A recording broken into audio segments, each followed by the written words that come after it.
Hello everyone, my name's Grant Sefton. I was the president of the Newcastle Business Club in 1992 and a committee member for a number of years around that.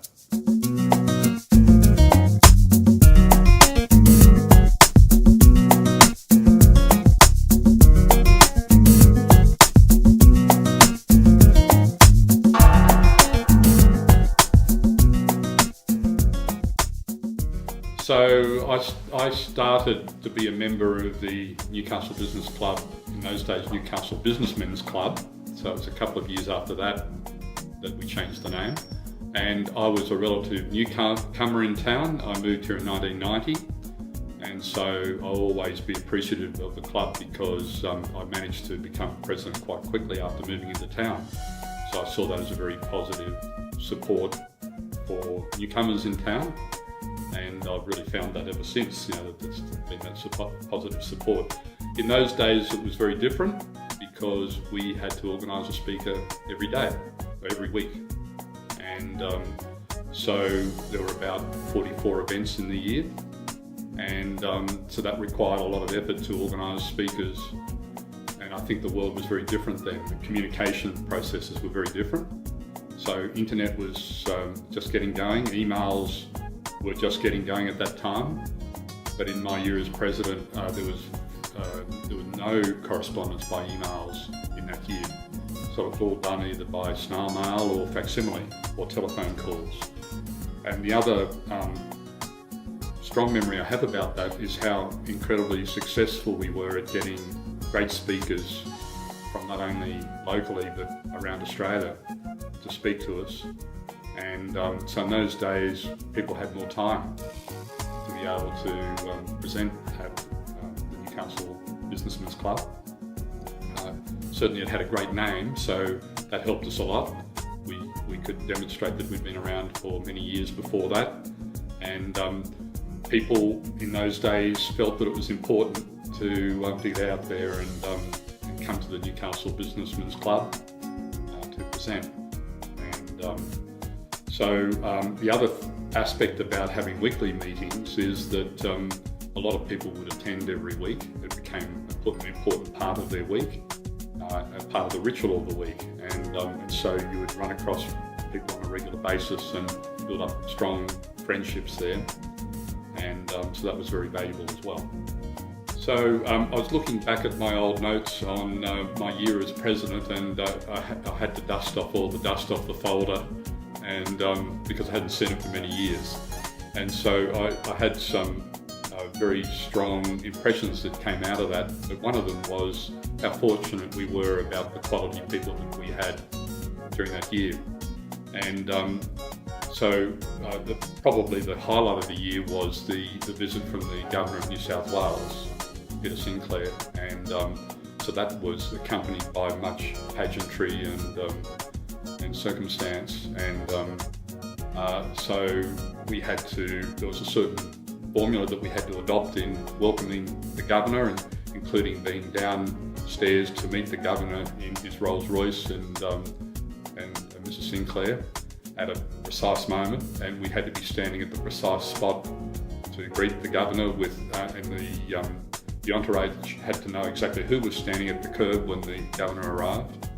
And so that was a wonderful day, and I think one of my amusing memories of that particular day was I was sitting next to Mrs Sinclair, and amongst other things she said, you should go to morning tea one day at Government House. And we said, well, we'd be delighted to, Mrs Sinclair, with my wife next to me. And anyway, so it became a bit of a running joke in our family every time we drove past Government House waiting for the invitation.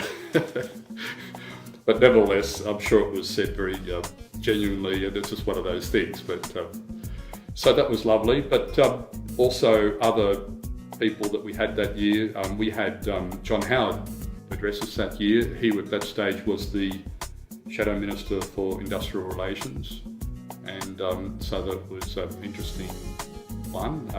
We had the ambassador for China, and I'll refer to my notes in a moment of some other that we had, but But in addition to that, we often had people that were a little bit not so well known, and people like the New South Wales president of the National Farmers Federation, and we invited some Aboriginal Land Council people come along as well and present some things that are happening in the Land Council. So it reflected very much our view that all voices needed to be heard, and we heard some wonderful speakers during that year.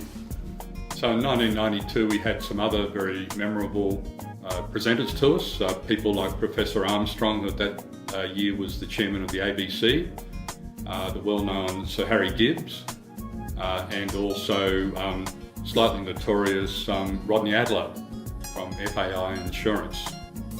Newcastle Business Club had a very important role in the community in those days, as I think it still does today. And one of the important things that it did was obtain speakers that had very important things to say, that made a difference to people's perspective of the world. And in those days we did have a lot of speakers from around Australia, so we had this wonderful mix of great ideas from a variety of people from around Australia. The other important thing that it did is a very strong networking aspect to it, and in those days when we met weekly, then people got to know each other very strongly, and so there's a very strong camaraderie within the club, and many of those people have maintained strong contacts over many years, and I'm sure everybody benefited from that process. And I think there are other subtle benefits from the club that I've felt over the years. One of them is just how to organise a great club and make it sustainable. And one of the amazing things is that the club is now 85 years been going strong, and I think it's been able to do that because it's always re-looked at what it does and how it does it, and evolved into the modern times and still maintained its relevancy for today. One of the greatest things about the club in the years of being president and on the committee were the wonderful people that were on the committee itself. And because we met weekly, then you tend to work very closely with those people and be in contact with them very often on a daily basis. And so at the risk of not recollecting everybody that was involved in the committee at my time, to which I apologise, however, there were some memorable experiences with everybody involved, people like Paul Clarkson and Les Bryant, and Maria Charlton was on the board. We had all sorts of people that really contributed to the magic of what we're doing. We used to meet at everybody's at a committee member's home each month, I think it was, or second month. And so that was a wonderful way of getting to know how people lived and building up that relationship with people. The thing I'm most proud about, well, there are perhaps a couple of things. One of them is that I came into it relatively young. I was 35 at the time when I took it on, and I only been in town 2 years at that stage. And so I was proud of the fact that I was able to make a contribution, not knowing a lot of the players around town, and lead the club at that time. But I think most significantly is the considering that they were weekly meetings, the capacity to be able to have what I think were great speakers that year, and have everybody turn up, which in itself seemed to just happen magically somehow. They just all turned up. And so I think that sense of achievement of being able to have great quality speakers for everybody to enjoy that year is the greatest feeling that I have out of that. Visit www.newcastlebusinessclub.com.au to learn more.